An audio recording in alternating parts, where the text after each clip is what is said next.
Hoje chegamos à marca de 450 programas, 8 anos e 8 meses no ar. Sejam todos bem-vindos e comemorem conosco. Para que servem as dores? Do ponto de vista exclusivamente físico, a dor é uma ferramenta a serviço do instinto de conservação e sempre serve de alerta de que alguma coisa não está bem com o nosso corpo. Ou nosso corpo sofreu uma agressão, ou alguma parte dele não está funcionando perfeitamente.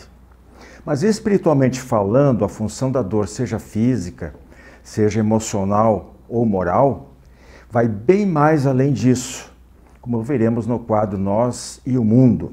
Portanto, fiquemos atentos, muita atenção ao que Humberto Maffesoni e Andrea Clemens trarão sobre a pedagogia da dor. Na sequência, nós temos o Fonte Allan Kardec, o Espiritismo Responde. E para concluir o programa de hoje, enviarei o abraço fraterno para um jovem vencedor, exemplo de dedicação e determinação para superar obstáculos, provando mais uma vez que pobreza não é sinônimo de fracasso.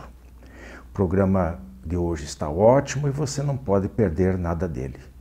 Fiquem conosco.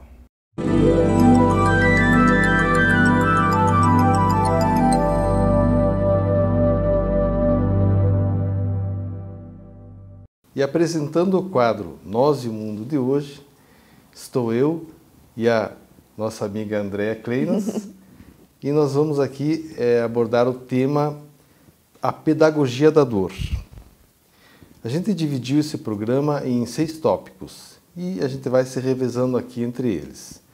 Eu vou iniciar com o primeiro, que é dor e sofrimento. A dor eu podia dividir em 2 categorias, né? A dor física e a dor psíquica ou moral. A dor física, ela em geral, ela é uma dor que vem nos impulsionar para a defesa até do próprio corpo físico, né? Para a manutenção do corpo. Ela é um instrumento de defesa do nosso corpo físico. E já a dor psíquica e moral, ela já é um impulso e uma defesa também do nosso estado evolutivo, entendo. Ela é uma dor que vem a nos forçar a uma mudança.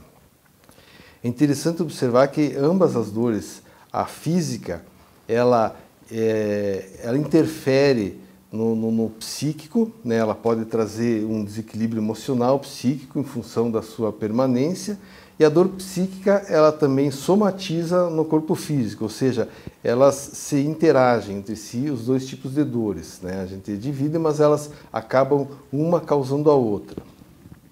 Então, as dores, eu tomaria as 2 como elementos de alerta e de sinalização de que algo está errado, né? Porém, tem uma frase interessante que diz que a dor ela é necessária, porém o sofrimento é opcional, né? Então, o que seria o sofrimento? Um conceito básico do sofrimento é o apego à dor. A dor vem nos propor uma mudança, vem nos propor um refazimento do nosso comportamento, uma reflexão, mas nós não estamos muito dispostos ou estamos acomodados e ficamos vivenciando aquela dor constantemente, que é o sofrimento, que é a continuidade da dor. Nós alimentamos aquela dor por um período desnecessariamente. Então, André, o que você coloca para nós agora? Isso que tudo que você está falando, né, Humberto, tão importante para a gente entender, né, a diferença da dor e do sofrimento, e também a gente pode partir daí do que você falou, para a gente diferenciar a dor física e a dor emocional, né? Porque realmente é como você falou, uma vai interagir com a outra, né? A dor física, ela acontece muito em casos de doenças físicas, né? Doenças orgânicas, por exemplo, uma pessoa que sofreu por uma cirurgia, um procedimento, ou houve um trauma, né? Uma lesão, ou ela está com alguma doença crônica que cause dor, né? A dor física, ela é uma dor, todos nós já tivemos, né? Num nível pequeno ou maior, mas nós sabemos o que é sentir a dor física, né? A dor emocional, ela decorre do nosso espírito, da parte espiritual, da nossa própria evolução, né? Então, por exemplo, se a gente é muito voltado às viciações, né, de toda espécie, ou a gente ainda trazemos essas chagas do orgulho, do egoísmo, da vaidade, a gente logicamente vai sofrer as consequências disso, né? Porque ainda não estamos ainda evoluídos nesse aspecto, né? E aí por conta disso nós fazemos escolhas e aí a gente acaba sofrendo essa dor, né? É muito comum, por exemplo, a gente vê, por exemplo, uma dor emocional da traição, né? Então vamos supor, a pessoa que trai, ela está também passando por dificuldades emocionais, porque senão ela não precisaria trair, né? E a pessoa que é traída sente como se fosse um golpe, né, em seu espírito. E aí, se ela ainda traz esse apego, né, às falhas humanas e tudo, ela vai ter muita dificuldade de perdoar, ela não vai conseguir, vai se apegar, como você disse antes, né, àquele sofrimento, e vai ser mais difícil dela seguir em frente. Então, ela acaba tendo uma dor emocional, né? Esse foi só um exemplo, mas a dor emocional pode surgir de tantas vertentes, né? Por exemplo, um emprego que eu tentei e não consegui, uma decepção que eu tive, né? E assim por diante. Tem um assunto para a gente falar até amanhã, né, Humberto? Né? Dor e sofrimento. É bem complexo. E um dos tópicos que nós também colocamos para debater com vocês era se é possível viver sem dor. Né, André? Entendo que não, né? Principalmente no estágio em que a nossa humanidade se encontra. Porque sendo a dor esse elemento vamos dizer, de impulso da nossa evolução, né? Se a gente pegar toda a história da humanidade, ele sempre foi necessário, né? Toda a dor que foi causada a um ser humano ou às coletividades acabaram promovendo mudanças evolutivas, né? Crescimento, aprendizados, né? Muitas vezes até reflexões que levaram às mudanças, né? Mas a dor ainda é eu penso assim, um fator fundamental na nossa evolução, no nosso aprendizado. Você concorda? Eu concordo, porque veja o que acontece quando a gente não sente nada de dor, né? Nenhum tipo de dor. Então, por exemplo, uma pessoa que faz excesso alimentar, aí ela não tivesse nenhuma consequência do excesso alimentar. Provavelmente ela entraria numa problemática muito maior, né? Ia sempre vamos dizer, repetindo aquele erro, comportamento. Né? Comportamento. Mas aí ela tem dor do estômago, porque o excesso alimentar vai fazer talvez uma irritação, vai fazer uma gastrite, vai fazer uma doença física. E aí aquela dor, como você disse antes, vai chamar ele para aquela ação. Opa, eu vou ter que olhar isso, né? Vou ter que... A gente ouve muito assim, eu não posso comer isso porque eu tenho refluxo. Não é comum ouvir? Aí a pessoa toma cuidado com a comida, né? Ela não vai comer gordura, fritura em excesso, porque senão ela sofre a dor. Sim. Então a dor por isso que o tema do nosso programa é a pedagogia da dor, né? Como ela ensina, né? Exatamente. E eu ia falar também que o que a dor nos ensina, né? Afinal, na verdade ensina a gente a ser pessoas melhores, né? Mas também a gente não precisa achar que só pela dor a gente vai melhorar, né? Exato, existe o próprio trabalho, a percepção de que se está errado, né? Mas também, só continuando, André, eu queria ouvir de você. Você colocou o exemplo da dor física. E aquela dor psíquica, vamos dizer, a culpa, por exemplo, que é um exemplo clássico, né? Nossa, bem lembrado, Humberto. A culpa, ela é uma dor emocional, né? E ela decorre dessa dificuldade que aquele espírito tem de entender que naquele momento que houve aquela falha, ele também não tinha condições, ou não sabia, ou não estava evoluído o suficiente para dar conta daquela situação, e ele acabou cometendo algum erro, né? Prejudicando alguém ou prejudicando a si próprio.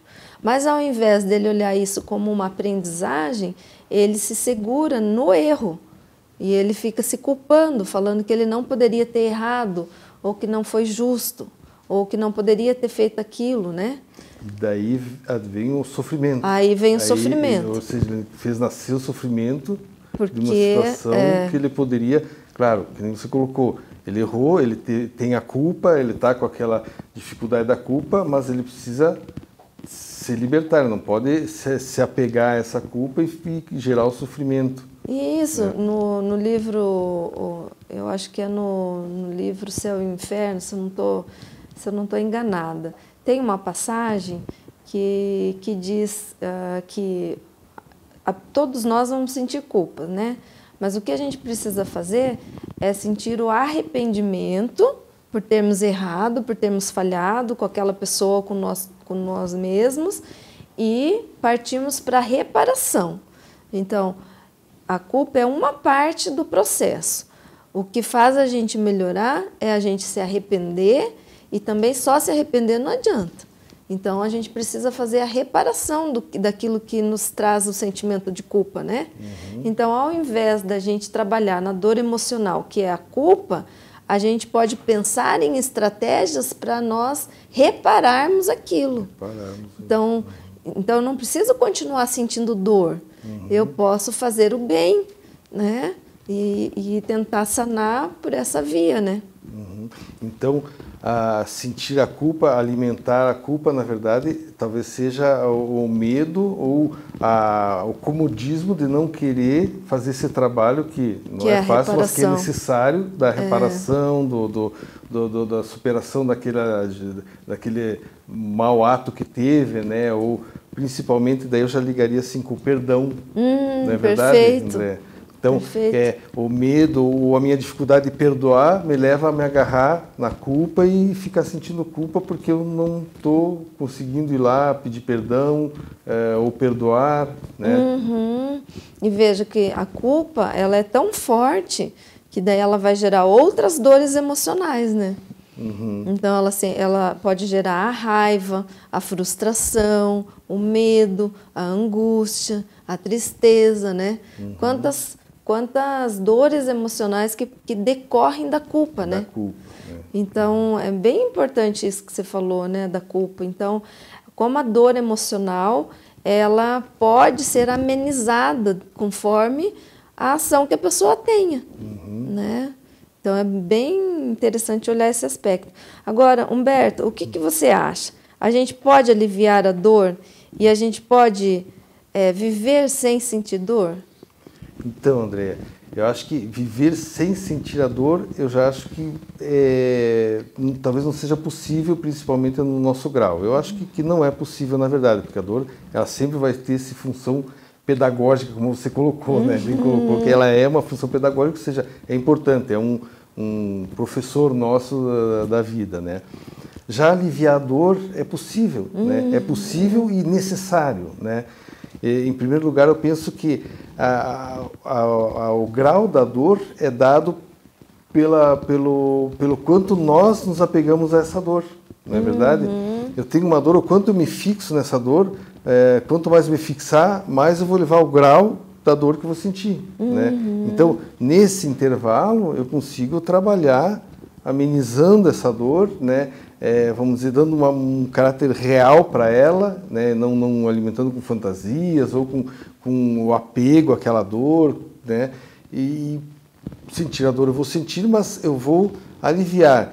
E eu penso também que quando a gente aprende a trabalhar com essa dor, a amenizar o grau dela, a gente consegue também ter uma tolerância à dor, né? Isso nos torna talvez mais fortes espiritualmente para enfrentar as dificuldades, André. Perfeito. Eu acho que para a gente encerrar, né, esse tema é tão complexo, mas para a gente encerrar, eu queria lembrar do capítulo 5 do Evangelho segundo o Espiritismo, que é uma mensagem de Santo Agostinho, que ele diz que o que é inabalável para lidar tanto com a dor física quanto com a dor emocional é a gente seguir o modelo de Jesus e a gente ter fé, né?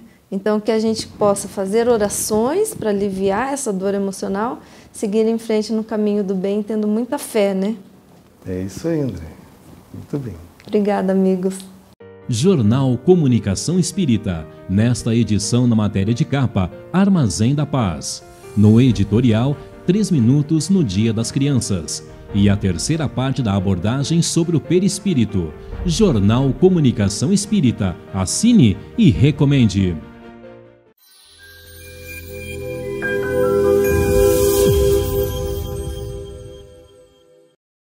Olá! Hoje no Fonte Allan Kardec nós iremos falar do Evangelho segundo o Espiritismo, o capítulo 10, que é Bem-aventurados os misericordiosos. É aquele capítulo que vai falar: perdoai para que Deus vos perdoe, o perdão das ofensas, a indulgência, aquele que tiver sem pecado, que atire a primeira pedra, não julgueis, e assim vai. É um capítulo que, quando nós estudamos, nós nos prendemos bastante no perdão das ofensas, né? Na questão da indulgência, mas muitas vezes nós deixamos passar que bem-aventurados são os misericordiosos. O que Jesus quis dizer com isso? Lembrando do Livro dos Espíritos, a primeira pergunta, quando Kardec pergunta aos espíritos assim: o que é Deus? E os espíritos vão responder que Deus é inteligência suprema, é misericordioso, justo e bom. E nós, quando lemos lá o capítulo 10, que bem-aventurados os misericordiosos, Jesus está nos lembrando da nossa essência divina, que nós fomos criados simples e ignorantes pelo nosso Pai Celestial, e que todos nós, todos os espíritos, têm como meta, objetivo, a evolução, a perfeição. Então, o que é ser misericordioso? É termos um dos atributos de Deus, nos recordando que sedes perfeito, procurai fazer o bem todos os dias. Então, não é só perdoar as ofensas, elas são importantes. O perdão é o primeiro passo. O perdão, a indulgência para com os nossos semelhantes, a caridade, o amor. Mas também devemos ter a mesma misericórdia conosco, a mesma paciência que nós achamos que temos que ter com o outro, devemos ter conosco também. Devemos olhar para nós com amor, com sabedoria, com carinho e lembrarmos que estamos aqui para evoluir.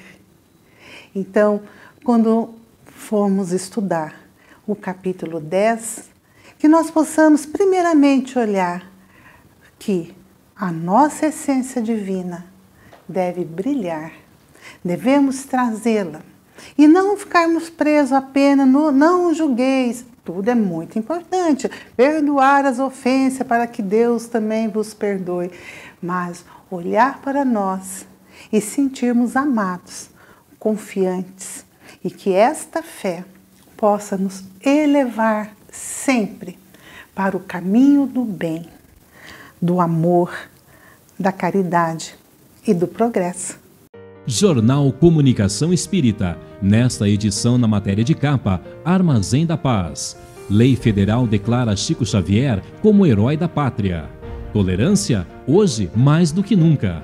A desencarnação da escritora Zélia Carneiro Baruffi e muito mais. Jornal Comunicação Espírita. Assine e recomende.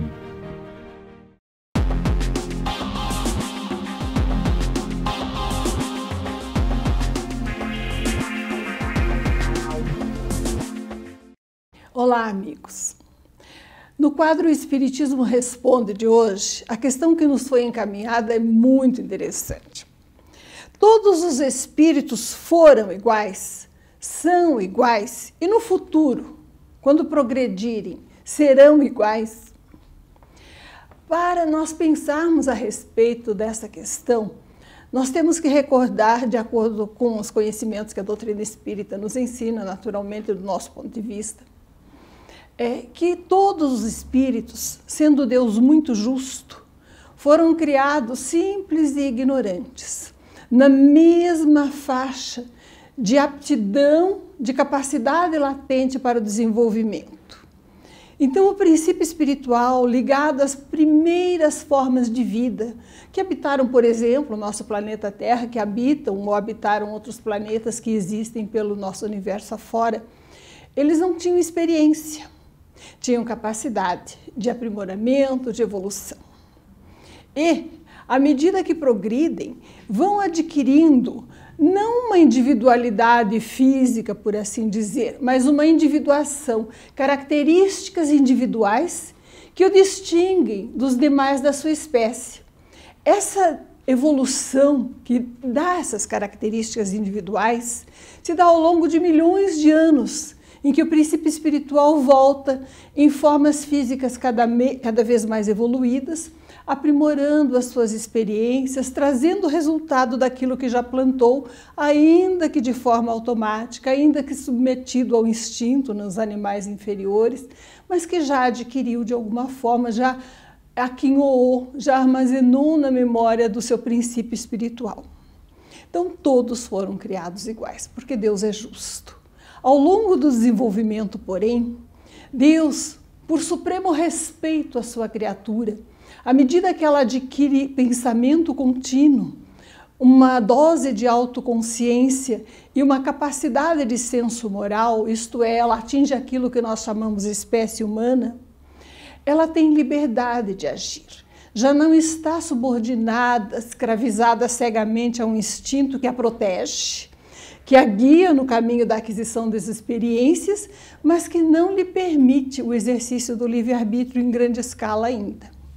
Então, quando atinge o estado da humanidade, o espírito, ser consciente já, ele tem liberdade de fazer opções. Ele pode adquirir com mais rapidez as experiências benéficas que o beneficiarão, que o empurrarão mais rapidamente no caminho da evolução espiritual, ou pode optar por querer o bem acima de tudo para si mesmo, isto é, dedicar-se ao mal e atrasar o seu progresso. Ao longo do seu ciclo evolutivo, então, o espírito vai conquistando seus laços afetivos, repetindo as experiências necessárias, adquirindo a experiência para um dia ser um espírito puro. No seu estágio inicial, ele é um espírito imperfeito, em que o mal predomina sobre o bem na sua vida. No seu estado intermediário, ele pode ser já classificado como um bom espírito, aquele que já busca o bem, embora não consiga praticá-lo na integralidade ainda. E no estágio superior, de forma geral, nós podemos falar que é o dos espíritos puros, aqueles que já adquiriram uma evolução moral impecável, que já amam o seu semelhante como a si mesmo, mas que certamente ainda têm desafios a vencer. Porque se nós nos igualássemos à perfeição divina, nós seríamos Deus um dia, e isso é impossível, até pela distância que nos separa da criação, da divindade. E certamente, o que nós podemos pensar do futuro, que atingiremos um estado de perfeição moral, de possibilidade de vida plena com liberdade, pelas nossas escolhas, pela experiência adquirida, pela afinidade com as esferas de sabedoria e amor. Mas certamente Deus, na sua sabedoria, não nos tornará uma sopa homogênea sem os desafios de alguma possibilidade de crescimento e realização. Pelo menos no nosso estágio atual é o que nós podemos presumir. Portanto, acreditamos que os espíritos foram criados iguais, se desenvolvem de forma desigual segundo as suas escolhas e terão um futuro em que, igualmente aperfeiçoados, igualmente capazes de amar, revelarão as suas características individuais em trabalhos que contribuirão para a harmonia do universo. Esse é o nosso destino fatal. Progresso, amor, beleza, proporcionados por Deus. Muita paz. Clube do Livro Espírita de Curitiba. Mais de 2 décadas consolando corações, iluminando consciências. Associe-se e tenha o melhor da literatura espírita em sua casa.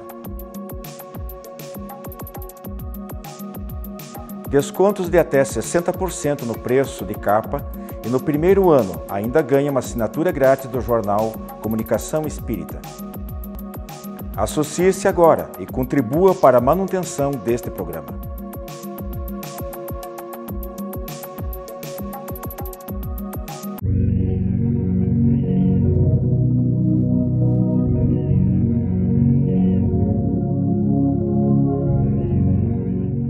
William Luiz dos Santos sempre estudou em escola pública e agora acabou de ser aprovado no vestibular de medicina da Universidade Federal do Paraná.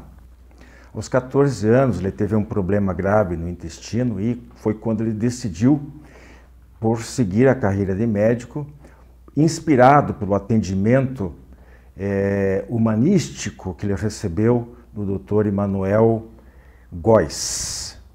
Uma semana depois sair o resultado do vestibular, ele encontrou-se com a pessoa que inspirou a sua escolha e recebeu dele de presente um estetoscópio. Nós temos aqui algumas coisas, alguns destaques desse episódio que a gente gostaria de trazer para vocês. O primeiro deles é o exemplo que esse jovem oferece, demonstrando que quando uma pessoa deseja realmente alcançar alguma coisa, ela pode superar todos os obstáculos e atingir o seu objetivo. Costumamos falar muito em fé, mas há diversos tipos de fé. A primeira que nos vem à cabeça, o primeiro tipo, é naturalmente a fé em Deus, o que é verdadeiro e fundamental. Mas também temos que ter fé nas outras pessoas, na sua índole, na sua honestidade, nas suas boas intenções e enquanto elas podem nos ajudar, seja apenas dando uma atenção especial para nós, ou se solidarizando com as nossas necessidades, ou quem sabe caminhando junto a nós nas diversas situações da vida. Mas existe ainda uma outra fé, um outro tipo, sem a qual nós não vamos a lugar nenhum, que é a fé em nós mesmos, na nossa capacidade de realização. E essa fé será ou é a alavanca com a qual, ou segundo a qual, Arquimedes dizia que seria capaz de erguer o mundo. E nós dizemos que de remover os obstáculos que nos separam dos nossos ideais. O exemplo como o do William serve para provar o imenso potencial que todo ser humano possui. Ao mesmo tempo, derrubar por terra a tese de que quem nasce pobre está condenado à pobreza ou fatalmente será envolvido pela violência e pela criminalidade. O destino só depende de nós, exige mais de uns do que de outros. Isso faz parte das nossas provas e expiações. Porém, é sempre possível triunfar, obter as vitórias e atingir o sucesso. O nosso abraço fraterno vai para o William Luiz dos Santos, com os desejos de que ele obtenha seu diploma de medicina e faça por seus pacientes o mesmo que o Dr. Manuel fez por ele. Mais do que uma carreira vistosa e com promessa de sucesso profissional e financeiro, a medicina é uma espécie de sacerdócio e, como tal, deve ser exercida. Boa semana a todos e até a próxima.